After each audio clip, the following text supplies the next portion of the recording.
This is Annie Kid Wolf, and you're watching This Is Punk Rock of Punk Globe Magazine. 1, 2, 3, 4. Punk rock, punk rock, punk rock. Punk rock, punk rock, punk rock. Punk rock, punk rock, punk rock. Punk rock, punk rock, punk rock. It ain't brain surgery. Punk rock, punk rock, punk rock. Punk rock, punk rock, punk rock. Punk rock, punk rock, punk rock. Punk rock, punk rock, punk rock. It ain't brain surgery.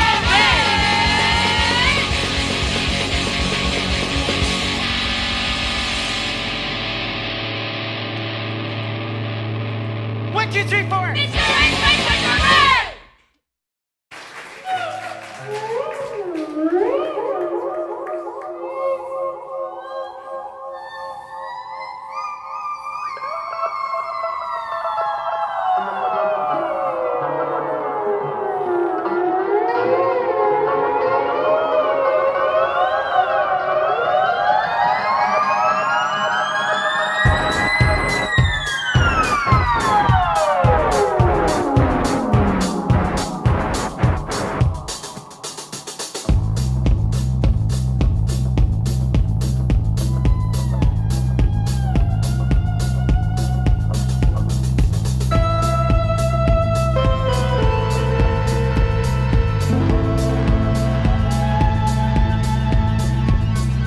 Out on the horizon, dark desert night.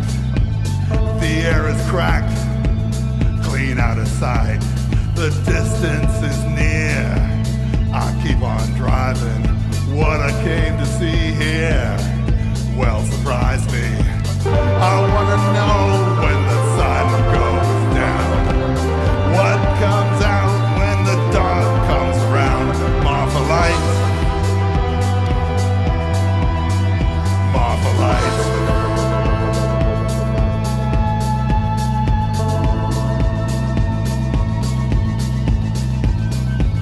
I sit here waiting for a sign, waiting for a vision to pass before my eyes, asking the twilight what's meant to be.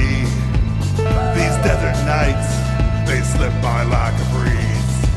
I wanna know when the sun goes down, what comes out when the dark comes around. Marfa lights, Marfa lights.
Dancing after midnight, calling out to me. Maybe this mystery ain't so clear to see. It may sound crazy, but it seems so real.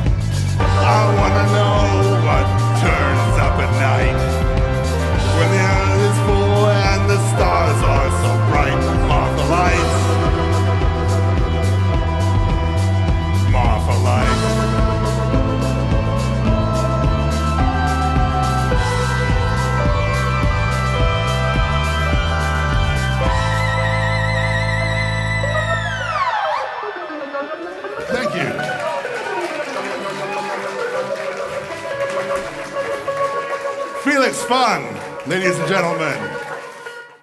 Hello, here we are today with Stephen HAMM, the Theremin Man.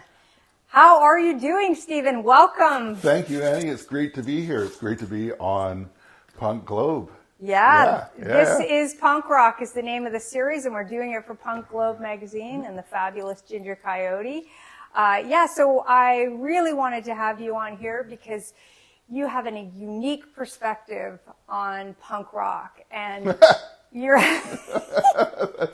Yes. Well, that's a good point. I do. I think. yes, and you come from this long line of a punk legacy in Vancouver, so it's pretty amazing, for all of us to hear about it. And I want to hear about what your experience is with punk rock, like the first time you heard it, how it influenced you, and what you think of punk today. So let's start out with that. I know it's very big and wide and everything, but let's start out with when you first heard punk rock. Well, I think I'm probably not alone in my dear friend Terry Russell, who who was a drummer in a bunch of bands that I played in over the years, in Tank Hog and Slow. He was Little Baby Jesus and Canned Ham. But when we were like 12 years old or something, he brought over Never Mind the Bollocks by the Sex Pistols. Actually, we were maybe a little bit older than that, maybe 13. And his brother he had older brothers, and his brothers had always had amazing record collections. But that when he brought over Never Mind the Bollocks, and we'd be listening to, Elton John, and I am still a huge ABBA fan and a Carpenters fan, but we're listening to a lot of Elton John, maybe a little bit of Sabbath, the Beatles, huge Beatles fans, right? And then here he comes with Never Mind the Bollocks, and all of a sudden, I just remember being in my parents' living room listening to it, just going like, this is, being terrified and being excited at the same time, and just having my mind blown, and a little something went click that day. Did you play an instrument before that? I was a piano player. I did the whole, Toronto Royal Conservatory classical piano thing. I think I was probably around grade 7 or something when this, happened. And not too long afterwards, I took up the bass guitar. Yeah. So we had our first. So really what it was with us was like there was that. Then all of a sudden this world opened up. There was the Ramones, there was a Clash, but the thing with Vancouver in 1978, this would have been, is we also had DOA, we had Pointed Sticks, we had the Subhumans, all these bands that were like local, and we would go to our little local record store up in Point Grey on the west side of Vancouver, far away from Burnaby, where all those bands were from. But I remember getting DOA's first, the Disco Sucks 45, and so it was really immediate. So you had all these bands that I looked up to, like the Sex Pistols and the Clash and whatnot. But then it was also in our backyard we had these bands who I held them, and to some degree, to some same degree, the same esteem. I held them in the same esteem as I did the Clash or all these other bands. And then of course we got into Dead Kennedys and all sorts of other stuff as well, but Black Flag, but DOA and the Subhumans were my they were right they were right there. That's awesome. Yeah, they were like superstars, which is kind of anti-punk rock, but So with that being said, when did you first start playing bass, and what was the name of the first band that you created? The first band that I was in was called Chuck and the Sucks. It was a high school punk rock band with my dear friend Terry. Terry was like he had the older brothers. They had the rec room, with the Super Shark posters and the great record collection. But Terry's brother had a band as well, and so they had a drum kit down there, and they had a bass amp and a guitar amp, and there was the high school I was in had a gong show, and we're going to put together a band awesome. to play the Gong Show, and that was Chuck and the Sucks. You know Alok Chackladder, Chuck, this another Vancouver Denison who's been around forever and ever, a wicked guitar player. But he was a singer, and Ian Tarasoff, who went off to play in bands and work in film a lot. We were all, I guess we were 14, and it was basically like, let's start a band. It's like Ian had a guitar, Terry had a drum kit, Chuck could sing, and it was like, well, he couldn't sing, but he was enough of a character that He was punk rock. Yeah, he was punk rock. He was like, I'll get out there. I want to tell off the teachers. I want to tell the teachers to fuck off, and I'll do it with a microphone and which is what he did at the Gong Show. And it was like, well, what am I going to do? And like Ian had a bass. It's like, here, play this. I'm like, what's that? It's a bass guitar, and it had 2 strings, and it was like an old, Silvertone or some Sears guitar. It's like, okay, I can play that. And we learned Pretty Vacant, and we had the amps from the school band room, and we went out there and and we did our rendition of Pretty Vacant, and we got gonged, but we were so loud that no one could hear the gong, and we just kept playing, and all the kids were just like, yeah. And so we did the song, and I was like, that was the second, that was the cemented. It's like, this is what I'm going to do with my life, and for better or worse, here we are now. So. Yeah, you've been, doing some incredible stuff for a long time, and I love this new project that you have, the Theremin Man. You did this great show recently called with the Space Family Band. Yeah, I have Family a Space band. Yeah, and it was unbelievable, really cool. I saw a lot of footage of it. People were right into it. So you have a lot of great stuff happening right now, and you put out an album a little bit ago that you can get. I'm going to put up a link Songs there. of the Future. I have Songs 2 albums. of the Future. It's out in vinyl too. It's on vinyl. You can go to, is it StephenHamm.com or CA? StephenHamm.ca. You can also go to TheraminMan.com. That will link you to my and stuff.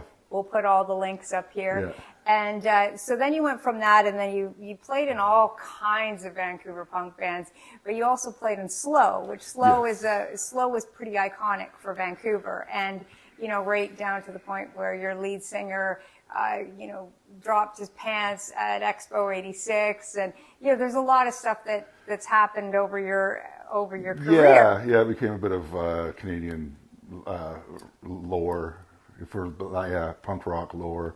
And you played in Tank Hog, Yep. which Tank Hog were a great, powerful band, and with Bruce Wilson and, of course, Terry Russell. You and Terry became a great rhythm section. Yeah, we played. When after I took out the bass, it was like the 2 of us went. We had during high school we had like a band, a cover band called Zirian, which was like. We played like the Who and the Jam, the Led Zeppelin and the Clash and all that stuff. But we, because we lived near the university, and our lead singer, he was a Polish Catholic kid, so he had like 10 older brothers or something like that, and they were all in different frats at UBC. So we became this when I was like 15, 16 years old. We became this frat house, like party band that when I made more money. I made more money in playing that band than I played 15! when I was 15 years old. And then we played in, Terry and I played together in the jazz band when I played bass, and we became like a hot jazz rhythm section. And then when we met up after high school just ended, we met up with Christian and Tom from Slow, and they grabbed us and said, "Here, we're gonna start a band." And yeah, so we had our chops. Terry and I had our chops. So yeah, and then you've also played with Nardwuar and Nardwuar's band for a long time. Played in the Evaporators. Yeah. Yeah, you played in Can Ham. Can Ham. That was your two-man band. Yes, Can Ham. with the fabulous Robert Dayton. Yeah. That Robert is amazing. We love him. I want to get him on the show eventually one day too. Yes, so yes. that'll be good. But Yeah, you have quite the history of Vancouver punk rock. And then you took that and you played bass on all kinds of people's albums. You played music with me. I've sang with you. I've shot videos for you. We've been friends for over 30 years. Yeah. So I really wanted to get you on this because I love the transition of the stuff that you've done. You've taken all of that punk rock energy and now you've turned it into something really cool and unique, this Theremin Man project. And I just love it. So Thanks. I want to hear a little bit more about that. Like, how did that come about? Like, how all of a sudden now you're into a theremin? Like, tell me a little bit about that. Well, I mean, it's like, I've always, and we were talking about this earlier, like how, and what does punk rock mean to me?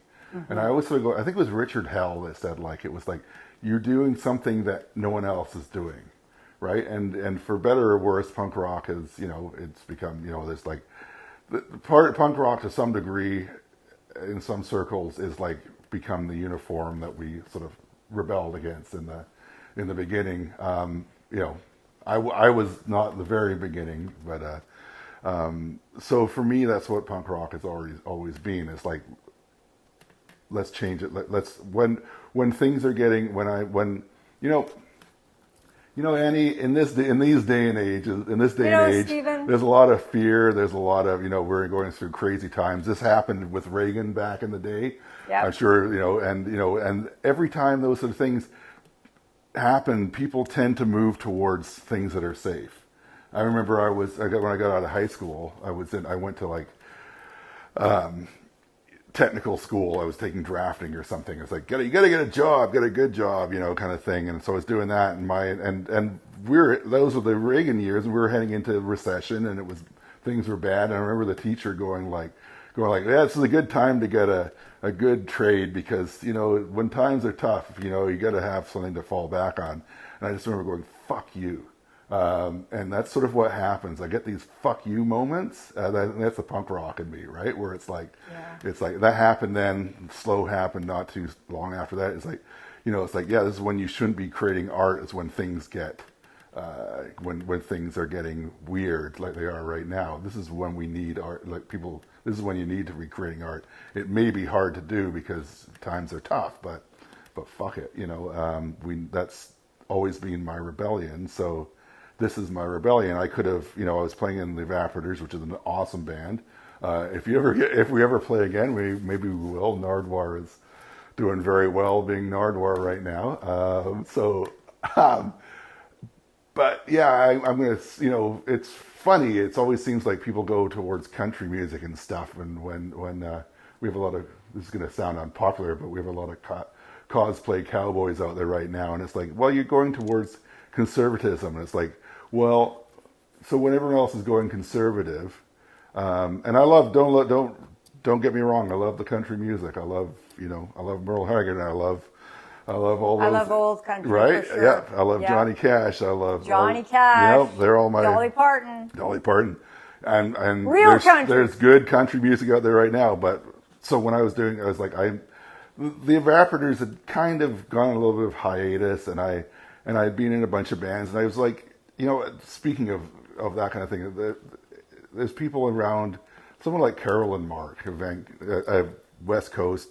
She's from Victoria, but she's an icon. And yeah, she's wonderful. Right? And she have Great bands, artist. but then when things were kind of, but she'll also go out there and play by herself. And I'm like, as we get older and bands, people tend to, it's harder to put bands together and stuff. And I'm like, I like what Carolyn's doing. It's like, she just goes out with her guitar but and she how plays. did the theremin come into play? I had a theremin. Okay, this is a good question. That's a good question. So I started doing it as you didn't just pick up an acoustic guitar and go out there. No, you created a whole movement. Well, what I did was I had a bunch of stuff, like as a lot of musicians do. They tend to accumulate instruments. And I also, going back to like, well, okay, this is another thing. I was like, okay, I want to do something by a solo project. And I kind of was looking at people like Quintron and Miss Pussycat from New Orleans. They blow my mind. And it's like him and the drum buddy, and he's on an organ. And I was like, I want to do something like that because I play keyboards as well. So it started with the keyboards, you know. It was like, but I had a theremin because I remember going and John Spencer. There's a good example. I mean, I remember seeing Jimmy Page and playing a theremin when I was a kid, like on in Song Remains the Same. So you've been drawn to it. I've been drawn to the theremin, long and I'm time. always drawn to weird things, right? I'm drawn to the obscure. That's probably why I'm drawn to punk rock, whatever, So I remember going and seeing Grinder Man at the Commodore, and there was this person, Amon Ra. Look them up. They're online. They're an amazing piano player, theremin player, and I saw Amon by himself in front of 1,000 people, like statuesque and this very effeminate, beautiful being, playing the theremin and just with some backing tracks. And I was like, that is great. So that inspired me to go out and get a theremin. And then I got one, and I was like, I can't play this thing, not like he can, And so I started doing the one-man band thing. But I just put the theremin there just to do a little, kind of like, whoo, whoo, make some spooky noises like most people do with it. And then people were like, that thing is cool. And I was like, then I started to go like, well, what if I could actually play it melodically? And it was one of these things, and I think this happens, it's a very obscure instrument. It's like, an early electronic instrument from Russia in the 20s, right? But a lot of people go like, I think a lot of people have the same experience. They like get a theremin, they go like, okay, I want to play this thing. I want to play some, Star Trek theme on it or something. And it's really a hard instrument to play. And I didn't really know what I was doing. So I kind of messed around and I saw some videos and I was like, okay.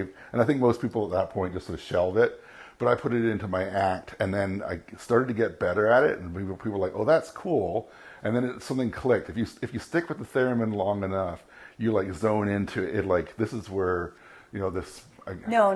This if you stick with the theremin long enough, because the thing is that you have got such a cool balance with this theremin and the music that you're writing, because you're so diverse. Like bass, piano, all of these different things that you pull out, this bag of tricks. And it's really cool because you put a lot of interesting elements and created this new space music. And I think it's wonderful. I think you've done a wonderful job, and you've used your songwriting punk rock roots, and it comes through there. It's got a real David Bowie feel. It's got all kinds of stuff that you can taste when you're listening to the music. So I think it's awesome, and then I'm really loving it. I'm really loving that you're doing it, and we're gonna have you play in a little bit too, so that'll be great. Mm-hmm. I'm looking forward to that. Of course, my love of the theremin. It's such a unique sound, and it gives it. Yeah, it just gives it a flavor, and I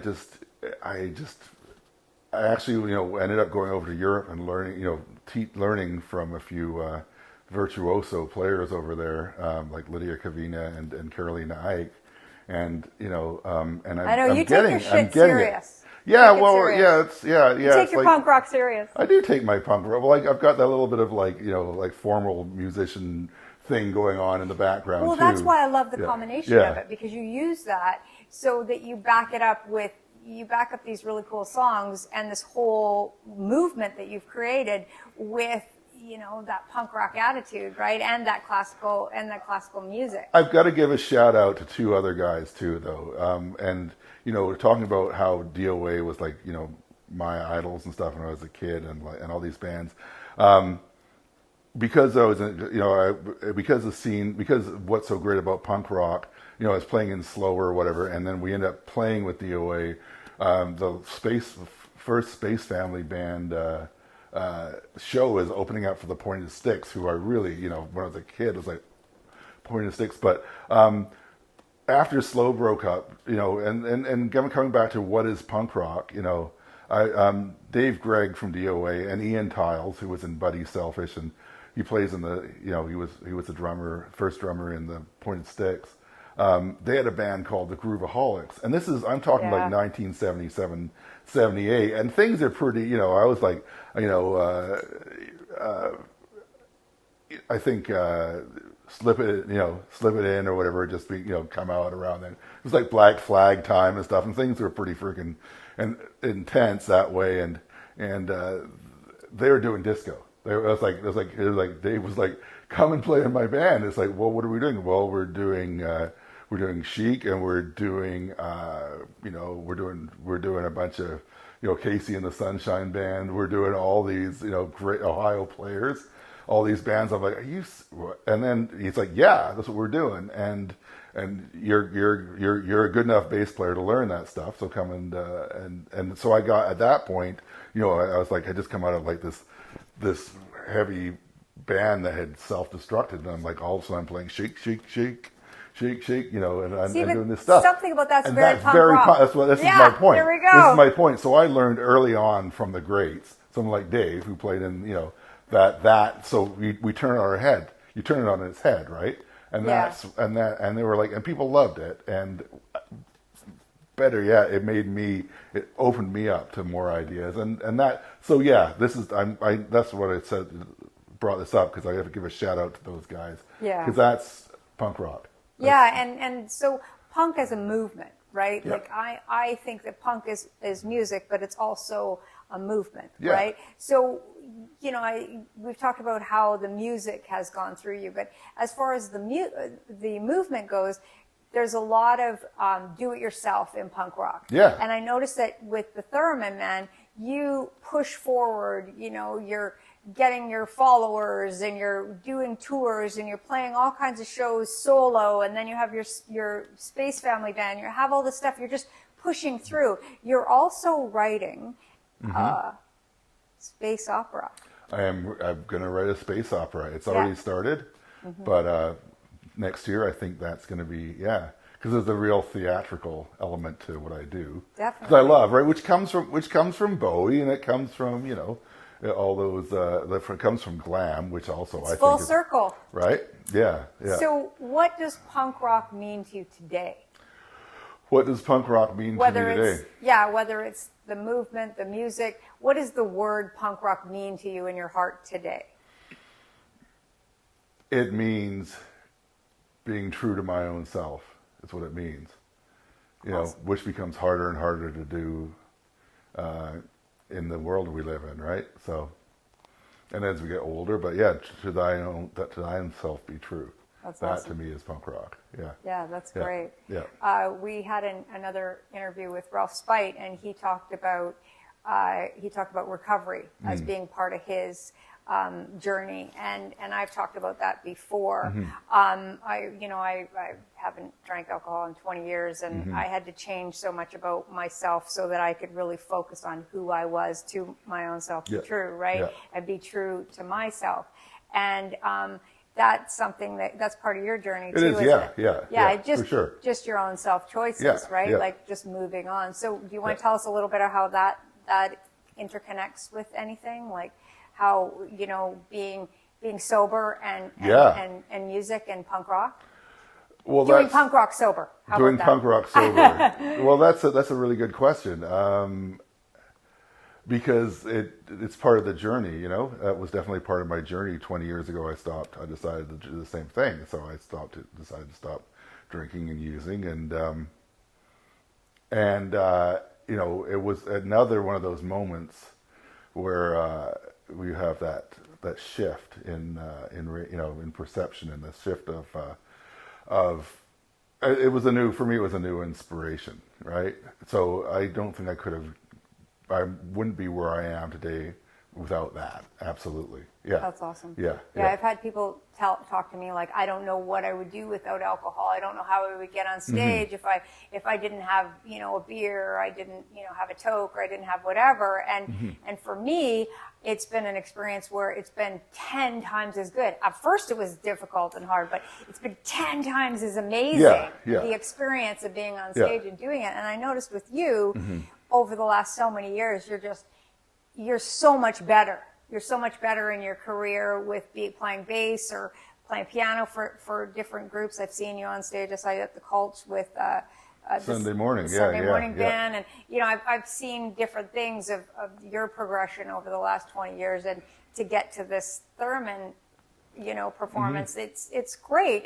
And so I was just curious of how that affected you and how it affected your mind. Yeah, well, punk rock. yeah. I mean, it affected my mind in all sorts of, it's not, folks, and I don't want to, if someone needs to maybe put the plug in the jug, I don't want to say this is going to be, it's the beginning of a whole new part of your life, and it comes with challenges, and I'm glad I had those challenges because I had to face a lot of fear. I had to face, all of a sudden you're without your crutch, but at the same time, completely without a crutch. You're completely without a crutch, and the But things then you come don't up. need it, right? Well, eventually, but I mean, Eventually. yeah. Yeah. But it was a tough go there for a while. Absolutely, I don't think early sobriety for me was. At first, it's fantastic, and then it's like, oh, And that's like, then boo! you start, yeah. Then reality kicks in. So I mean, and there was a point where I was like, am I going to keep playing music? Yeah. So, and the answer is yes. I'm still playing music. So. And I'm amazed at what you're doing, and I love it, and I'm always 100% supportive, and yeah. Well, I mean, there's a spiritual element to that, and that spiritual element in some way definitely affected affects the theremin man, because he is a spiritual being. He's a creature from space, but at the same time, it's like it's wonderful because when I was a kid, I was really into space, like the Apollo program and the space race and all this stuff for what it is. I mean, like it's all just part of the Cold War, but just the fantasticalness of it and the wonder and the awe, which I kind of lost, like just by polluting my body for a long time. And so eventually coming around, it's like I was able to have that clarity again, and sort of go back to that 10-year-old kid and go like, yeah, I still really like, I mean, I'm Elon Musk and your SpaceX, you can really go fuck yourselves, because I think what you're up to is like bad. Anyhow. Yeah, that was a little note in there. Yes. Yeah, definitely. But, the dreaming and whatnot Came back to me. And allowed me to, and so people say, oh, you're doing a bit of a shtick. Well, it's a shtick to a degree, but it's also like, this is kind of the essence of myself, right? I want to be the spirit that flies amongst the universe and the stars. So it's it's kind of like me finding myself through my art. So that's wonderful. Yeah. Well, thank you so much for being pleasure. here. And he's going to play for us. So here we go, Stephen Hamm. And now for Stephen Hamm, the Theremin Man.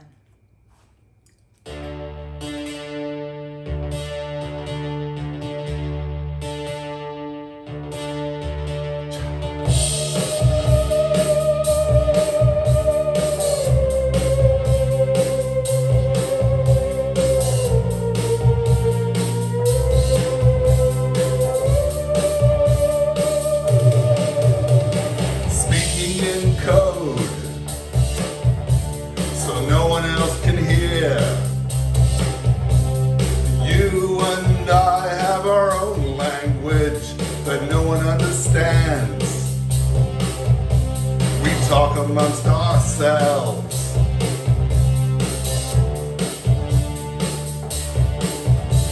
Connected by wire, connected by light, ones and zeros. We chatter through the night. We talk amongst ourselves.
amongst ourselves.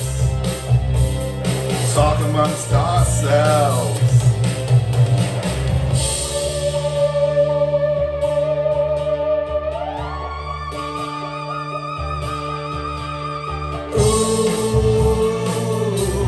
Talk amongst ourselves. Ooh, talk amongst ourselves. Ooh, talk amongst ourselves. Ooh, talk amongst ourselves.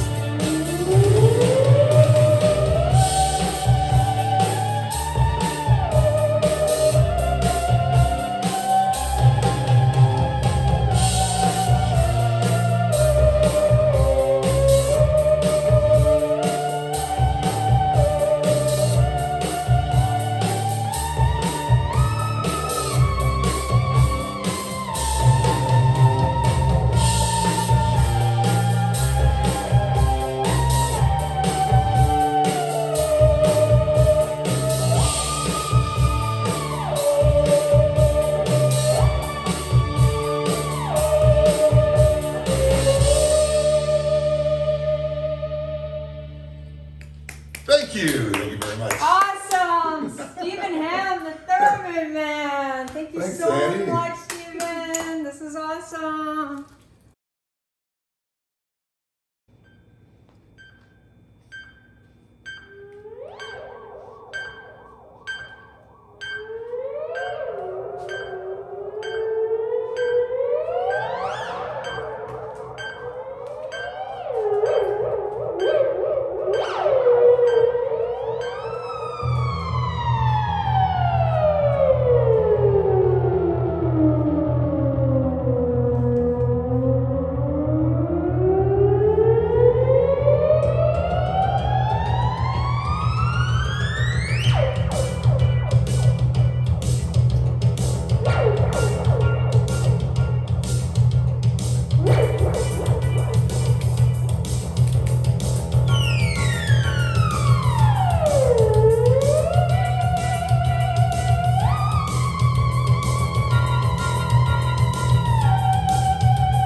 Stephen Hamm, the Theremin Man.